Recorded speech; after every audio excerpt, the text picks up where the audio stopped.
अस्सलामु अलैकुम रहमतुल्लाह। कैसे हो दोस्तों? अल्लाह आप सबको सलामत रखे।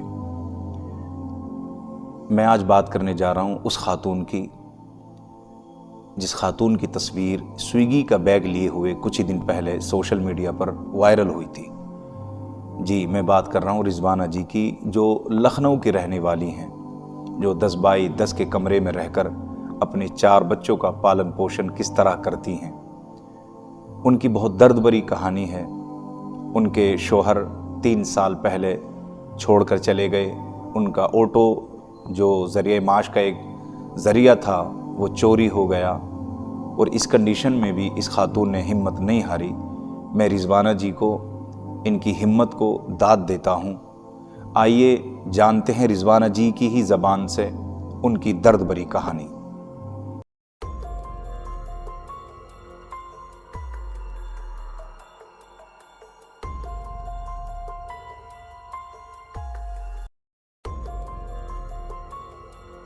से बोला कि लायक हुए हैं तो उसमें उन्हीं का फायदा होगा, मेरा क्या खींचे ने तो पीछे से खींचे ने तो कोई वो नहीं दिया, किसी ने नहीं है। असल में मेरे पास जो बैग था तो वो थोड़ा ख़राब हो चुका था।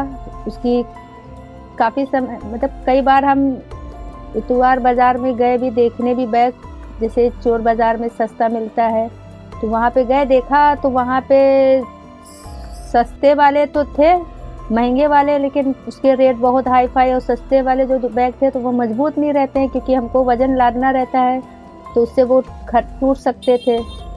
तो उसके बाद फिर हमने सोचा जब पैसे होंगे तब खरीदेंगे। तो ये बैग जो है, एक जो है आदमी थे यहीं डालीगंज में, तो वो जो है ये बैग लिए थे, तो हमसे बोले कि ये तुम आप ले लो, आपके लिए सही रहेगा, हम आपको कम पैसों में दे देंगे। तो हमने कहा ठीक है, तो कितने का देंगे? तो कहीं 50 रुपए का। तो हमने कहा ठीक है, हमें दे दीजिए। तो उनको हमने 50 रुपए दे के ये बैग ले लिया उनसे। हमको तो अपने काम से मतलब है, हमको जो काम के लिए हमने लिया वो हम अपने काम से लिए, क्योंकि इसमें बड़ा थोड़ा बैग भी है, चौड़ाई भी लंबाई भी सही है, इसमें मेरा सामान पूरा आ भी जाता है। अपने कंधे पे लाद लिया, लाद के अपने जैसे निकल लिए। काम तो हम वही डिस्पोज़र, दोना, पत्थर और पन्नी वगैरह यही सब बेचते हैं।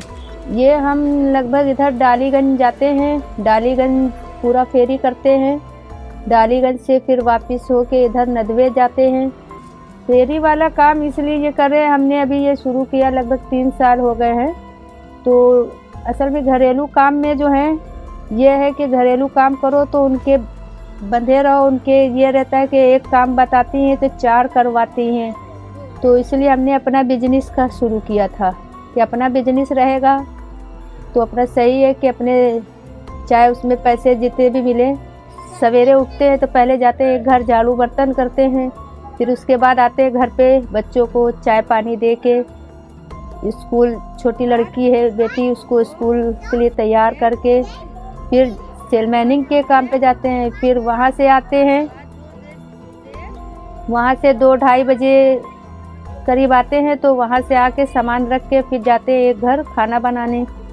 वहाँ खाना बना के फिर यही मगरिब के टाइम, ये मगरिब बाद ऐसे वहाँ से फिर आते हैं, फिर घर में जो है अपने बच्चों को कोचिंग का काम या पारा याद कराना ये सब करते हैं। पढ़ो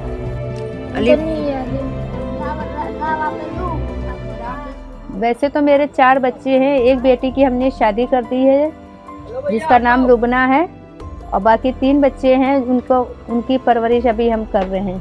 हस्बैंड तो जो है मेरे 3 साल से जो है लापता है। वो रक्षा चलाते थे पैंडल वाला, तो वो रक्षा ही लेके गए, रक्षा जो है दूसरे का था तो चोरी हो गया। तो उसके बाद से वो जो है आए नहीं दोबारा। जब गए रक्षा लेके तो दोबारा घर नहीं आए लौट के।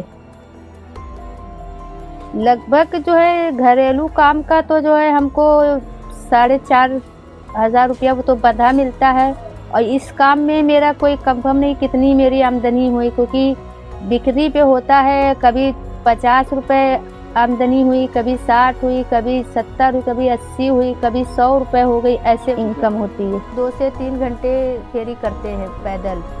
मेरी रफ्तार भी तेज़ है, हम धीरे चलते नहीं हैं और न धीरे चलने की आदत है, तेज़ी रफ्तार से जो है चल। ये थी रिजवाना जी की दर्द भरी कहानी। कहते हैं कि किसी की आह का मतलब कोई क्या जाने, किसी की आह का मतलब कोई क्या जाने, दर्द वही जानता है जो चोट खाता है। मेरी तो दुआ है अल्लाह तबारक व तआला रिजवाना जी को हिम्मत और हौसला अता फरमाए, इनके रिस्क में बरकतें अता फरमाए। इस वीडियो को ज़्यादा से ज़्यादा वायरल कीजिए जिससे कि हमारी बहन रिजवाना जी की मदद हो सके। अस्सलामु अलैकुम वरहमतुल्लाह।